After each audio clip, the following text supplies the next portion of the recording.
नमस्कार मेरे बहुत बहुत प्यारे मित्रों।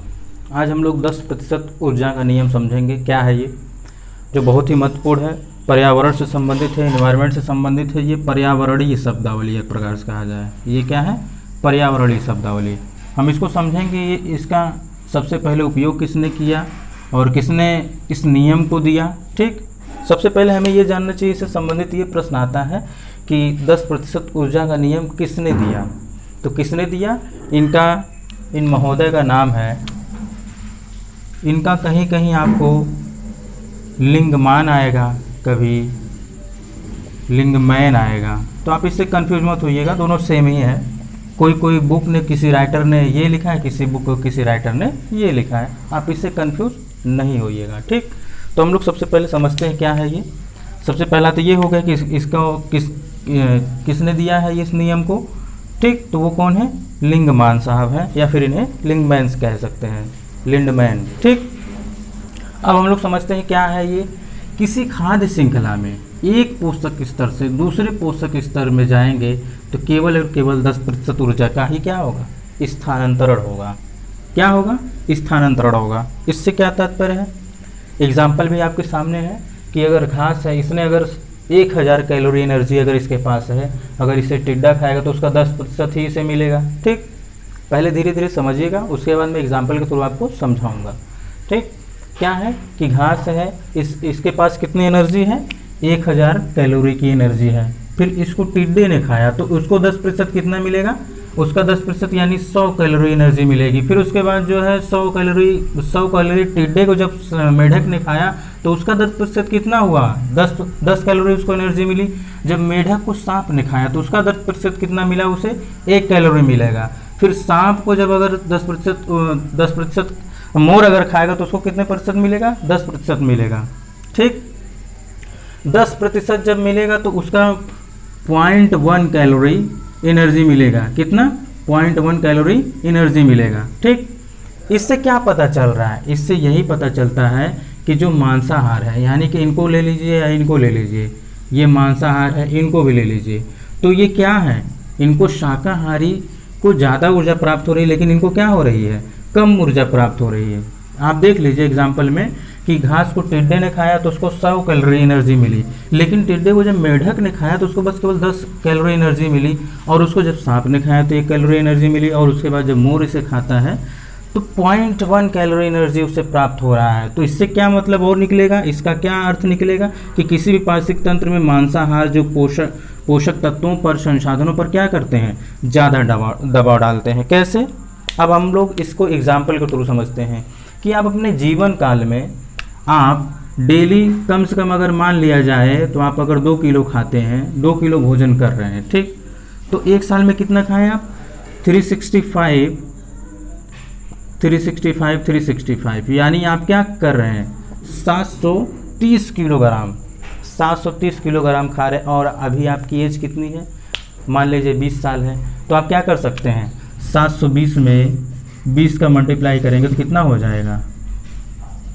यानी कि आप 14,600 किलो भोजन कर चुके हैं। क्या आपका उस हिसाब से उतना वेट है? उतना वेट नहीं है। क्यों नहीं है? क्योंकि यही है लिंगमान महोदय का जो सिद्धांत यही है कि आप जितना भोजन करते हैं, ये नहीं होता है कि उस हिसाब से आपका वेट हो या उस हिसाब से आपको एनर्जी मिलता है, लेकिन उतना नहीं मिलता है जैसे कि यहाँ पर हो रहा है। आप ही स्वयं से बताइए, ये जो घास है इसको खाया टिड्डे ने तो क्या इसको एनर्जी 100 कैलोरी मिली है, लेकिन ये खाया किसे है? जिसके पास 1000 कैलोरी एनर्जी थी, लेकिन जब उसे वो खाएगा तो उसको बस केवल इसका 10% ही क्या मिलेगा? एनर्जी मिलेगी, ऊर्जा मिलेगी। फिर इसको जब टिड्डे को जब अगर कोई मेढक खाता है, मेढक अगर खाएगा तो इसको कितनी उसकी मिलेगी? 10% ही मिलेगी, यानी कि 10 कैलोरी एनर्जी ही मिलेगी। फिर उसके बाद क्या होगा? जब इसको सांप खाएगा, यानी सांप जब इसको खाएगा तो 10% कितना हो गया? 1 कैलोरी ही केवल एनर्जी से मिलेगी। और इसके बाद जब अगर मोर खाता है इसे, तो इसको 10% का क्या मिलेगा? 10% ही केवल कैलोरी मिलेगी, यानी कि 0.1 कैलोरी ही केवल इसे एनर्जी मिलेगी। आप इससे यही केवल समझिएगा कि आप जितने ही खाद्य श्रृंखला में जितने ही सर्वोच्च पोषक स्तर तक पिछले वीडियो में पोषक स्तर के बारे में हम लोगों ने चर्चा किया था कि अगर आप सर्वोच्च पोषक स्तर तक जाते हैं तो इसमें धीरे धीरे क्या होता है, ऊर्जा का ह्रास होता है। ऊर्जा का क्या होता है, ह्रास होता है, ऊर्जा की कमी होती है। आप स्वयं से देख सकते हैं कि यहाँ पर क्या हो रहा है, शुरुआत में जब इसको घास को टिड्डे ने खाया तो इसके पास एनर्जी कितनी है, क्या इन दोनों में कंपेयर किया जाता है, इनसे किया जा सकता है। आप स्वयं से देखिए कितना एनर्जी में अंतर है। यही होता है कि आप खाद्य श्रृंखला में जैसे जैसे आगे बढ़ेंगे वैसे ही क्या होगा, पोषक स्तर में आगे बढ़ेंगे तो भी क्या होगा, ऊर्जा का हरासमेंट होगा, ऊर्जा की क्षति होगी, ऊर्जा की कमी होगी। ठीक, तो यही है 10% का ऊर्जा का नियम। जब किसी खाद्य श्रृंखला में हम एक पोषक स्तर से दूसरे पोषक स्तर तक में जाते हैं तो उसमें क्या होता है, ऊर्जा का केवल 10% ही स्थानांतरण होता है। 10% ही केवल ऊर्जा क्या होती है, ट्रांसफ़र होती है। स्थानांतरण से क्या तात्पर्य होता है, ट्रांसफ़र होती है, ट्रांसफ़र होती है। ठीक, ये किस महोदय ने या फिर किस पर्यावरणवादी ने इसका इस्तेमाल किया था, तो आप ये भी ध्यान दीजिएगा। कई राइटर ये लिखते हैं, कई राइटर ये लिखते हैं, इससे आप कंफ्यूज मत होइएगा। ठीक, ये बहुत ही इंपॉर्टेंट टॉपिक है 10% ऊर्जा का नियम। जैसा कि मैंने अभी एग्जाम्पल के थ्रू आपको समझाया कि आप अपने जीवन काल में जितने भोजन करते हैं, जितना खाते हैं, उस हिसाब से आपका वेट नहीं होता है। क्यों नहीं होता है, क्योंकि यही है 10% ऊर्जा का नियम आप पर भी लागू होता है। ठीक, अगर ऐसा होता, मान लीजिए अगर ऐसा होता कि आप जितना भोजन कर रहे हैं, जितना आप खा रहे हैं, अगर उसी के अनुसार अगर आपका वेट होता तो आप कहाँ पे होते।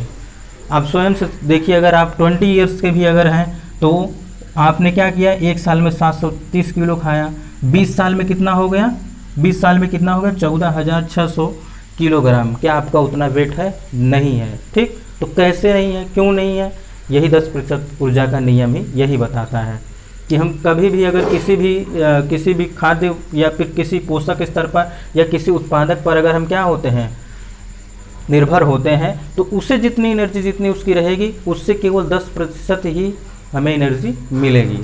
ठीक, अभी एक और इसी पे एग्जाम्पल देते हैं।